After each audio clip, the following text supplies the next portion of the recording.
हाँ, मैं राकेश कुमार आज गया गार्डन्स प्रोग्राम के अंतर्गत वर्चुअल स्कूल ऑफ गया में आपका स्वागत करता हूं। जैसा कि आज का मैं चैप्टर लेकर के आया हूं 11वीं क्लास के जो इतिहास विषय हैं, जिसका नाम है विश्व इतिहास के कुछ विषय, जिसका आपका 9वां चैप्टर है औद्योगिक क्रांति।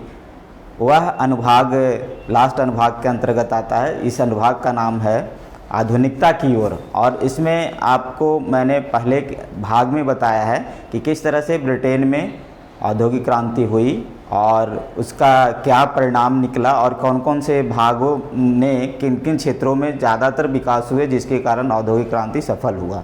तो इस पर पहले प्रकाश डालते हुए मैं आगे बढ़ूंगा। तो सबसे पहले आपके जो प्रथम भाग थे उसमें आप लोगों ने देखा कि ब्रिटेन में 1760 ईस्वी में औद्योगिक क्रांति हुई, और उसमें जो 4 महत्वपूर्ण जो क्षेत्र थे वो थे आपके कोयला और लोहा का उत्पादन, और उसी तरह से दूसरा जो क्षेत्र था सूती जो बुनाई थे और उसके कटाई बुनाई के कारण उनमें वस्त्रों के उद्योग में बढ़ावा मिला या वस्त्रों का उद्योग ज़्यादा तीव्र गति से विकसित हुए। और जो तीसरा जो क्षेत्र था वो था परिवहन का जो क्षेत्र था, और परिवहन में आ जाते हैं जलमार्ग के द्वारा या फिर जो सड़कें बनाई गई उसके द्वारा, या रेल और जल मार्ग ने महत्वपूर्ण भूमिका निभाई। और जो चौथा जो क्षेत्र थे वो थे वाष्प इंजन का जब आविष्कार हुआ या वाष्प ऊर्जा का जब आविष्कार हुआ, मशीनों का निर्माण हुआ, तो उद्योगों को तीव्र गति से आगे बढ़ाया। तो आज के भाग में मैं दूसरा भाग लेकर के आया हूँ। इसमें देखेंगे कि आज हम लोग क्या सीखते हैं। तो इसके अंतर्गत आज हम लोग सीखेंगे कि परिवर्तित जीवन, जैसे ही उद्योगों का विकास हुआ तो जीवन में परिवर्तन आया, इसके बारे में हम लोग समझेंगे। उसके बाद जो मजदूर थे, मजदूरों का जो स्थिति क्या हुई औद्योगिक क्रांति के बाद, उसके बाद औरत और बच्चे जो औद्योगिकरण के कारण हुए थे, उसके बाद उसका निर्माण कैसे हुआ, उनका रहन सहन कैसा था। उसके बाद विरोध आंदोलन हुए, विरोध आंदोलन के जरिए सुधार हुए और उनको सुख सुविधाएं मिली। और जो लास्ट जो विषय बिंदु है कि औद्योगिकरण के बारे में जो तर्क और वितर्क किए गए नवीन इतिहासकारों के द्वारा, उसके बारे में आज हम लोग समझ विकसित करेंगे। तो चलिए आज हम लोग चलते हैं फर्स्ट बिंदु जो सीखना है हमें, परिवर्तित जीवन के बारे में। तो जैसे ही उद्योगों का विकास हुआ, औद्योगिकरण हुआ, तो जीवन में परिवर्तन आना प्रारंभ हुआ। यहाँ पर जो प्रतिभाशाली व्यक्ति थे जो अपना पूंजी निवेश करके वह चाहते थे कि मैं अधिक धन कमाऊँ, और इसके कारण उद्योगों में अपना पैसा लगाया, जिसके कारण क्या हुआ कि उनका स्थान परिवर्तन हो गया। पहले वो संयुक्त परिवार के तौर पर रहते थे, वह एकल परिवार में परिवर्तित हो गए। अब उन्हें धन की लिलिप्सा ने, धन की जिज्ञासा ने उन्हें अन्य जगहों पर जाने के लिए मजबूर किया। तो इस तरह से उनका जीवन परिवर्तन हुआ। दूसरा यदि देखें तो यहाँ पर कामगारों की संख्या बढ़ने लगी। शहरों का जो संख्या था वो देखा जाए तो एक माध्यम से मैंने आपको बताने का प्रयास किया है कि जहाँ 50,000 आबादी वाले शहर 1750 ईस्वी में मात्र 2 थे, वो 1850 आते आते 29 हो गए। और इस ख्याल से आप इसको समझ सकते हैं कि किस तरह से जीवन में परिवर्तन आया कि लोग शहरी क्षेत्रों में जाना पसंद करने लगे और शहरी क्षेत्रों में बसना शुरू कर दिए। उसी तरह से एक इस क्रम में आप सीखेंगे कि किस तरह से यहाँ के लोगों ने अपने जीवन को आगे बढ़ाने के लिए शहरों का निर्माण करना शुरू कर दिया। जैसा कि आप पूर्व के अध्याय में आप लोगों ने सीखा है कि 1760 ईस्वी के पहले ब्रिटेन में जो आर्थिक व्यवस्था थी वह कृषि पर आधारित थी, और सामंतों के द्वारा जो छोटे किसान थे या मजदूर वर्ग थे उन्हें सताया गया, और वो उस काम से अपने को स्वतंत्र करने के लिए उन्होंने शहरों की ओर बढ़ा। और शहरों के लिए क्यों बढ़ा? क्योंकि वहाँ उद्योग लग रहे थे, उद्योगों में उन्हें काम मिलना शुरू हो गया था। वो अपना मजदूरी कृषि पर न आधारित होकर के वेतन भोगी करके करना चाह रहे थे, और इस आधार पर उन्होंने शहरों की ओर अपना आवास बनाया। और शहरों की ओर जब आए तो शहरों की संख्या बढ़ने लगी, शहरों की जनसंख्या बढ़ने लगी, जिससे कि नए नए शहरों का निर्माण हुआ। तो इस आधार पर आप देख सकते हैं कि किस तरह से उद्योगों का जब निर्माण हुआ, औद्योगिक जब क्रांति हुई, तो जीवन में परिवर्तन आए। इसमें मूलभूत 3 परिवर्तन आए कि जैसे आप लोगों ने देखा कि किस तरह से प्रतिभाशाली व्यक्ति अपने पूंजी को निवेश करके अधिक पूंजी कमाना चाहते थे, उस तरह से देखें। फिर दूसरा हुआ कि वो संयुक्त परिवार से एकल परिवार की तरफ बढ़े, कहीं दूसरे जगह जा कर के उनका पूंजी निवेश होना प्रारंभ हो गया और उससे अधिक पैसा कमाने की जिज्ञासा उनकी बढ़ गई।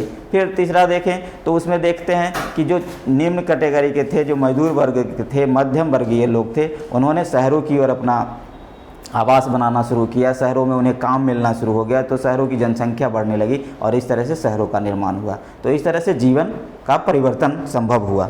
अब अगले बिंदु में जब देखते हैं तो इसमें इसी के अंतर्गत आप देखें तो इस चित्र के माध्यम से आप समझ सकते हैं कि यहाँ 2 तरह के मकान या घर दिखाए गए हैं। एक है आपका क्वार्टर नुमा है जो कि बना हुआ है, और एक बंगला है। और बंगला में कौन रहते थे?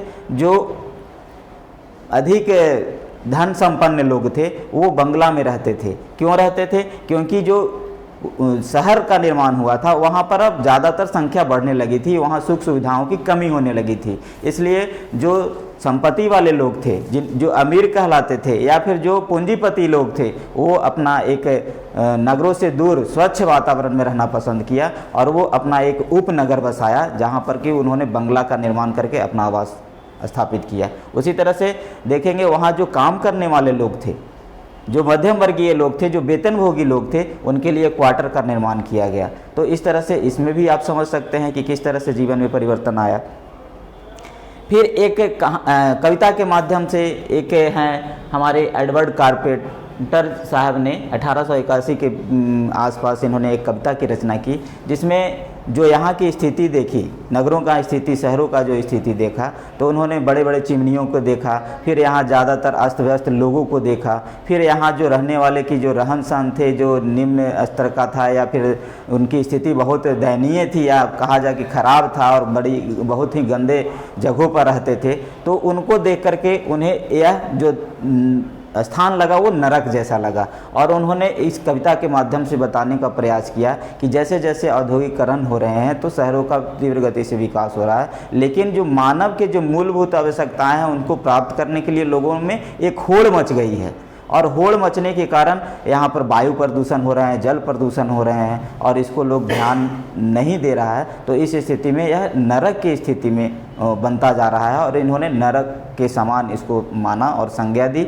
जिसको कि आप इस कविता के माध्यम से समझ सकते हैं और अपने आप में एक मंथन कर सकते हैं कि किस तरह से शहरों के निर्माण ने जो मानव के जो आवश्यकताएं थी उनको दूभर कर दिया, या फिर रहन सहन जो जहाँ पर से मध्यम वर्ग या मजदूर वर्ग रहते थे वहाँ पर की जो व्यवस्थाएं थी वह हम निम्न स्तर के होते चले गए। और इस तरह से आज भी आप देखेंगे कि जहाँ पर आप यदि बड़े शहरों में जाएं और देखें कि यदि साफ़ सफाई की व्यवस्था ना हो और वहाँ उद्योग धंधे लगाए गए हों, और उद्योग धंधे से जो अपशिष्ट पदार्थ निकलते हैं चिमनियों के माध्यम से जो वायु को प्रदूषित करते हैं, और जो जल में मिला दिए जाते हैं वह जल को दूषित करते हैं, और यदि वहाँ पर रहने की अच्छी व्यवस्था ना हो, ड्रेनेज सिस्टम ना हो, नाली वगैरह ना हो, तो वह एकदम गंदा स्थान बन जाता है, जिससे कि वहाँ पर आप यदि जाएँ तो इस तरह का स्मेल आएगा कि लगेगा कि हम यहाँ पर 1 मिनट या 1 सेकंड भी ना रहें। तो इस स्थिति उस समय भी व्याप्त हो गई थी कि जब उद्योगों का विकास हुआ तभी यह स्थिति पनपना शुरू हो गया था, प्रारंभ होना शुरू हो गया था। तो उन्होंने एक कविता के माध्यम से उन्होंने व्यक्त किया है। अब चलते हैं मजदूर का स्थिति क्या था। मजदूरों का जब स्थिति के बारे में देखा गया तो 1842 में एक सर्वेक्षण हुआ, और सर्वेक्षण में पाया गया कि जो एक आम व्यक्ति अपना जीवन स्तर या जीवन जीता था, जैसे कि एक व्यक्ति का एक औसत आयु होता है, तो उस औसत आयु से मजदूरों का जो आयु था वह बहुत ही कम था। जैसे कि एक डाटा के माध्यम से आपको मैं बताना चाह रहा हूं कि 1842 में जब सर्वेक्षण हुआ तो पाया गया 3 शहरों का यहाँ नाम दिया गया है, बर्मिंघम शहर का, मैनचेस्टर का और डर्बी का। तो मैनचेस्टर में जो मजदूरों का स्थिति था, जो आम व्यक्ति थे उनका औसत आयु से उन मजदूरों का जो उम्र था वो 15 वर्ष कम था। उसी तरह से मैनचेस्टर में 17 वर्ष कम था, और डर्बी में तो 21 वर्ष तक के कम था। इसको और यदि विस्तार से समझें तो आप देखेंगे कि एक औसत आयु यदि किसी व्यक्ति का 100 वर्ष है तो यहाँ मजदूरों का उम्र कितना था बर्मिंघम में, 85 वर्ष का था। उसी तरह से यदि देखा जाए मैनचेस्टर में देखेंगे तो उसी तरह से देखेंगे तो 83 वर्ष का था। 100 वर्ष औसत जीता था लोग, उसमें 83 वर्ष में लोगों की मृत्यु हो जाती थी, मजदूर लोगों की। और उसी तरह से डर्बी में देखा तो वहाँ तो और 79 यानी 79 के लगभग में ही इनकी मृत्यु हो जा रही थी। तो इससे भी आप समझ सकते हैं कि मजदूरों का जो स्थिति था वो कैसा था। इसके बाद क्या हुआ कि जब वो गंदे स्थानों पर या संकीर्ण स्थानों पर रहते थे तो वहाँ पर जल प्रदूषण और वायु प्रदूषण स्वाभाविक सा हो गया था, क्योंकि चिमनियों से जो धुएं निकल रहे थे वो वायु प्रदूषित कर रहे थे, और जहाँ पर वो उनका आवास था वहाँ पर कोई ड्रेनेज सिस्टम नहीं था, बहुत गंदगी थी, जिसके कारण जल प्रदूषित होते थे, और जल प्रदूषण के कारण वहाँ पर बीमारियाँ पनपने लगी, जिसमें कि एक बीमारी जिसमें हैजा है और एक तरह का टाइफाइड जो बीमारी है, यह जल को दूषित होने से होता है। और यह जो स्थिति आई तो देखा गया कि एक समय संक्रमित बीमारियों से, इन्हीं संक्रमित बीमारियों से हज़ारों की संख्या में मजदूर मारे गए, जिसमें कि एक डाटा दिया गया है कि 31,000 से अधिक लोग समय से पहले मृत्यु को प्राप्त कर लिए। तो एक वायु जब प्रदूषण होता है उससे क्षय रोग होता है, जिसको टीबी बोला जाता है, ट्यूबरकुलोसिस बोला जाता है।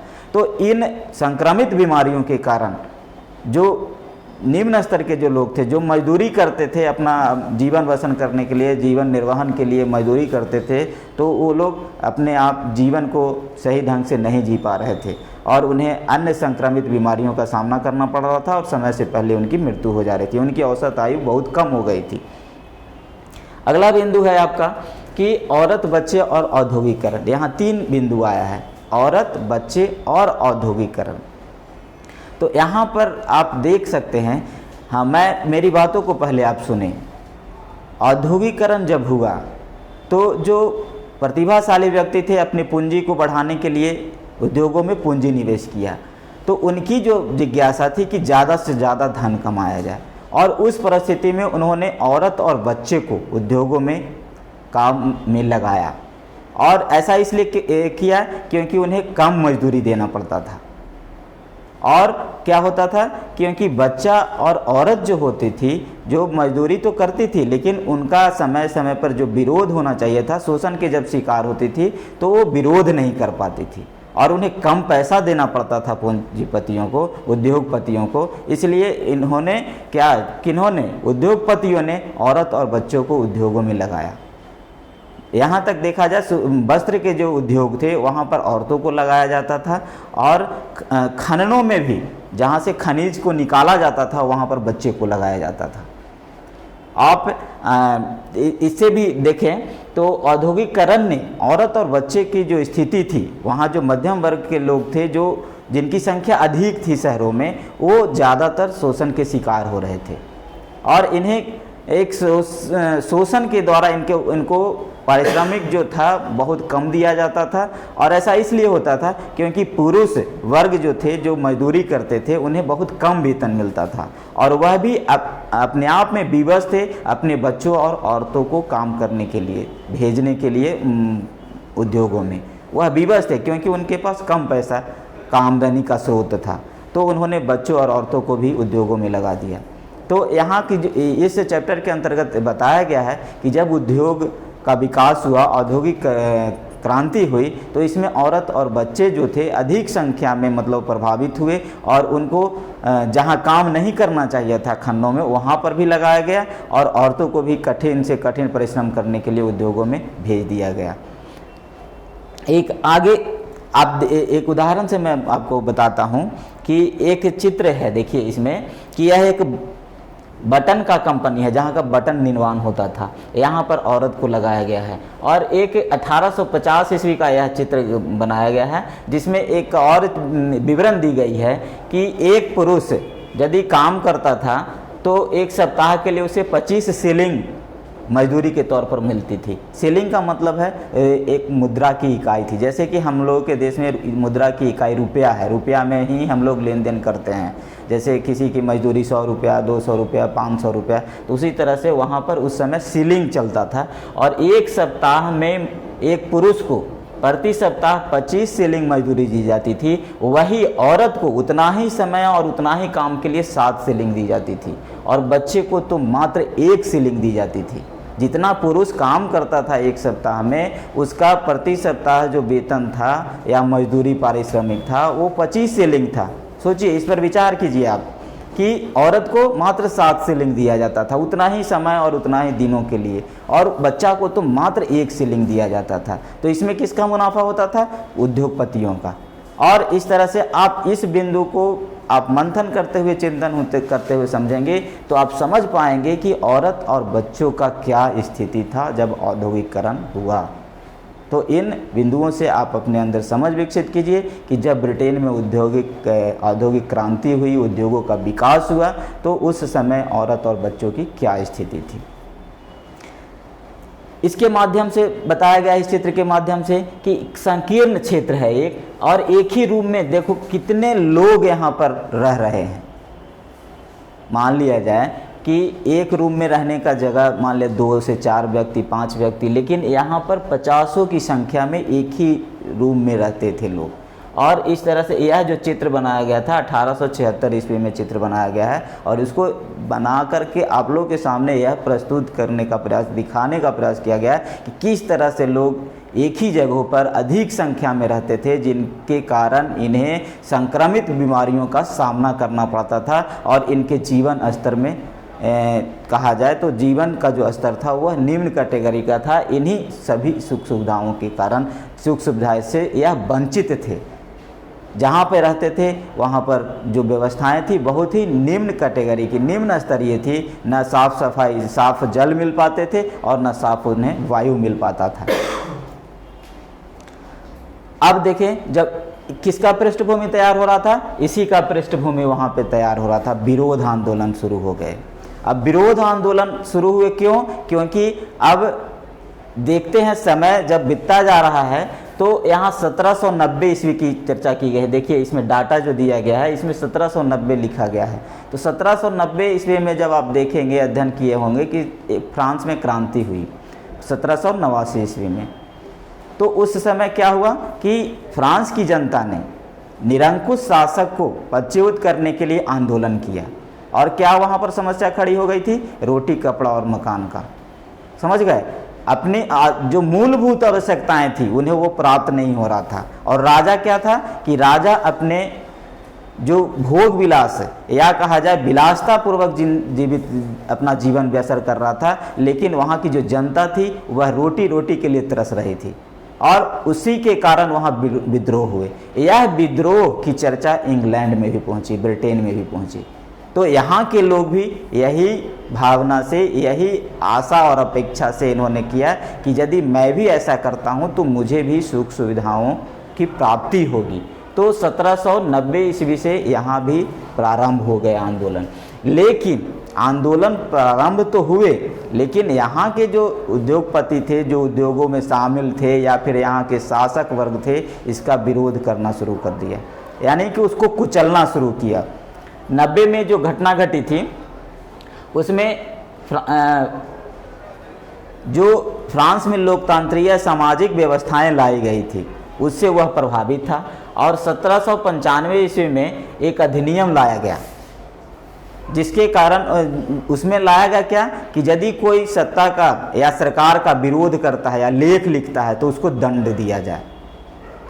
समझ गए? और उसी तरह से 1811 से लेकर के 1817 तक एक जनरल लूडो थे, उनका नाम था, एक व्यक्ति था, उन्होंने लूडिज्म प्रथा का प्रचलन किया। उसमें हम देखते हैं आगे चलते हैं। तो फिर 1819 में भी यही विरोध को दबाने का प्रयास किया गया।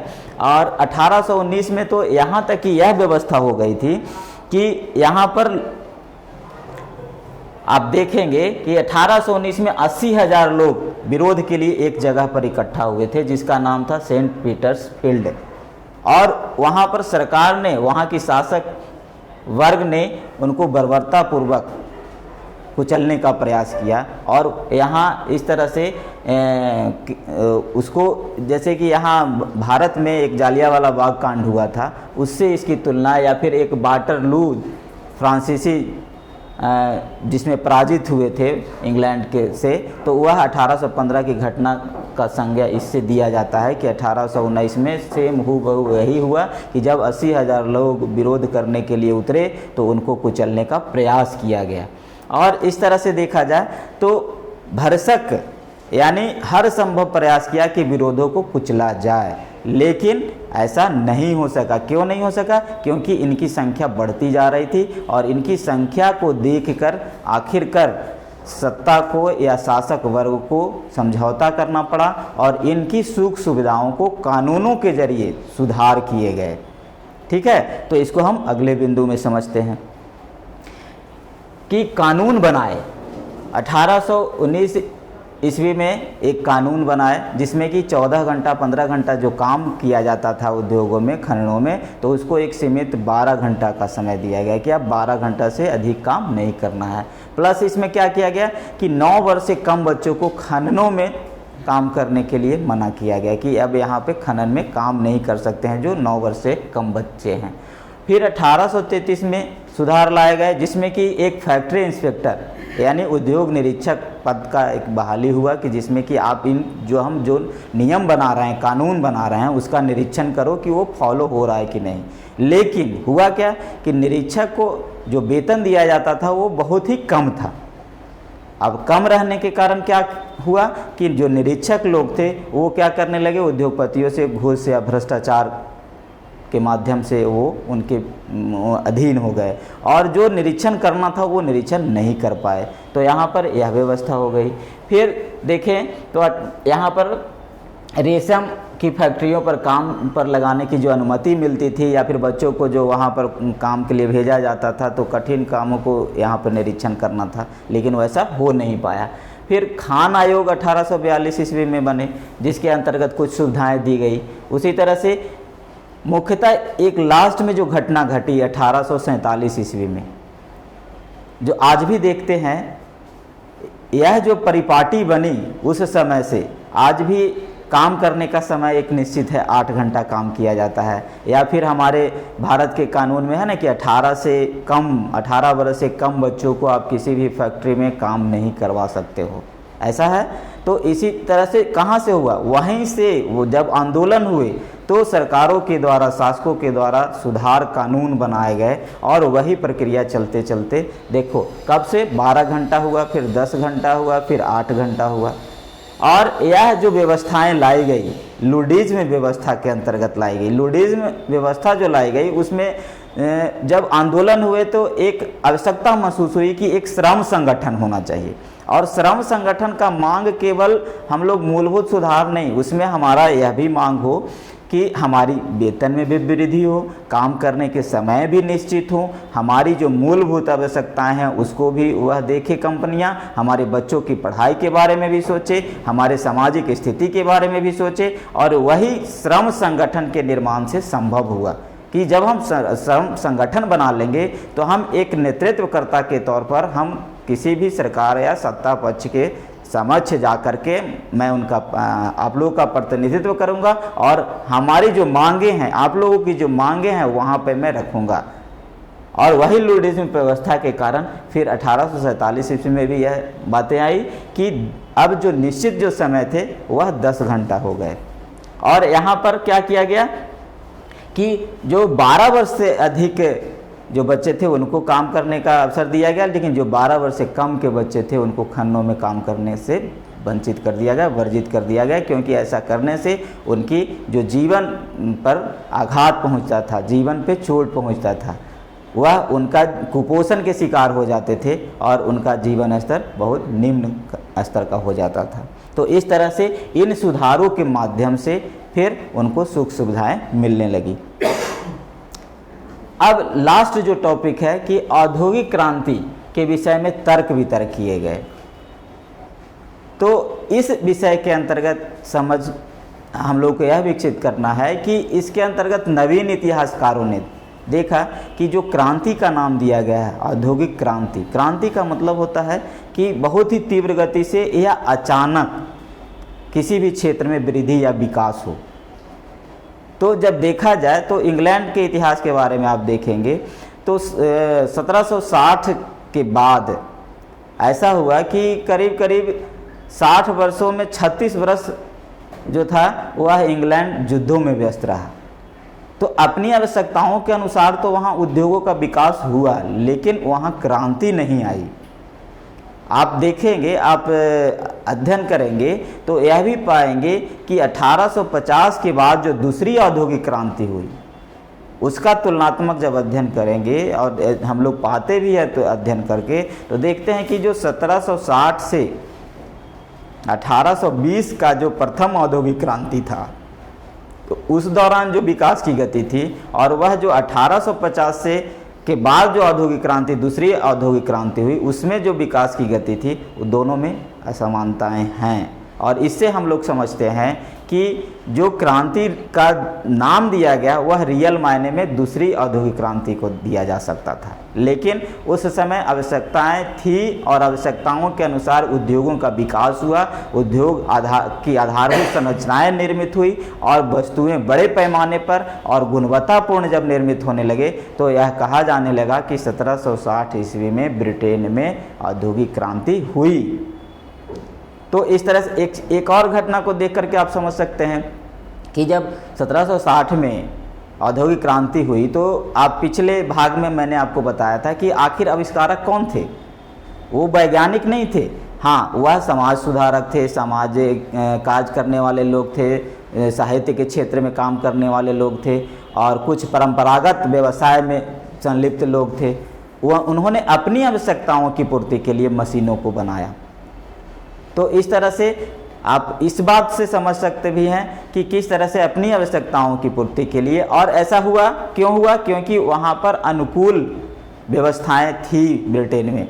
क्योंकि जब कोयला और लोहा का जब देखते हैं उस क्षेत्र में, तो कोयला और लोहा, पहले क्या होता था, लकड़ी के कोयले से लोहे का निर्माण होता था, फिर उसके बाद पत्थर के कोयले, जब खनिजों से कोयले निकलने लगे तो उससे मजबूत लोहे का निर्माण हुआ। और वहाँ परिवहन सस्ता होने के कारण, जल मार्ग और रेल बन जाने के कारण, यानी वाष्प इंजन, पहले तो वाष्प इंजन का आविष्कार हुआ, वाष्प की ऊर्जा से धुलाई में भी सस्ता हो गई, जल मार्ग रहने के कारण, सस्ता परिवहन हो जाने के कारण उसका व्यापार बहुत तीव्र गति से बढ़ा।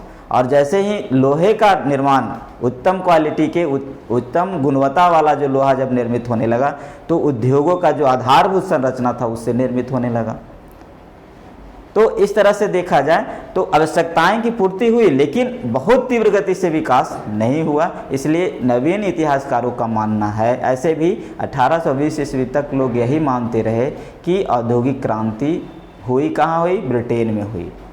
लेकिन नवीन इतिहासकारों का मानना है कि नहीं, और यही तर्क और वितर्क इस बिंदु के अंतर्गत दिया गया है कि 1850 ईस्वी के बाद ही औद्योगिक क्रांति हुई रियल मायने में।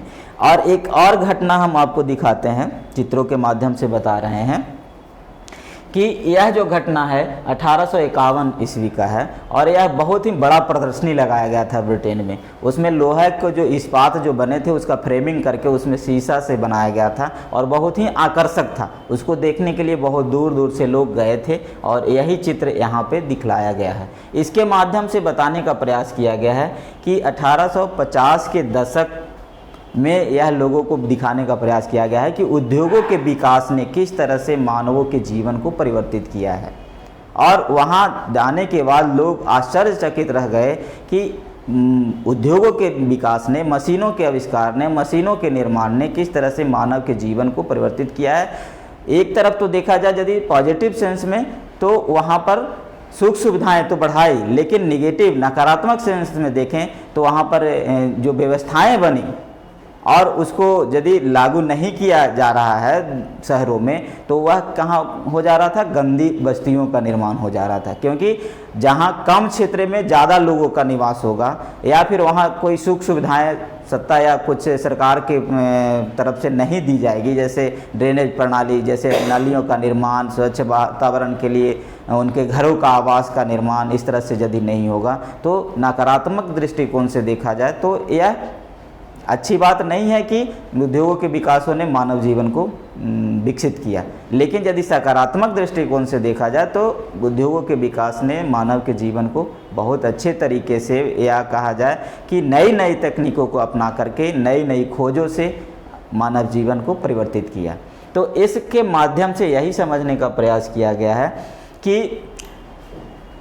उद्योग जो पनपे या फिर विकसित हुए तो जिसके माध्यम से किस तरह से मानव जीवन में परिवर्तन आया, मजदूरों की क्या स्थिति थी, औरत और बच्चों का औद्योगिकरण में क्या महत्व था या स्थान था, फिर आंदोलन कैसे हुए, आंदोलन के बाद जो जन सुधार कानून कैसे हुए, और इसके बारे में तर्क वितर्क।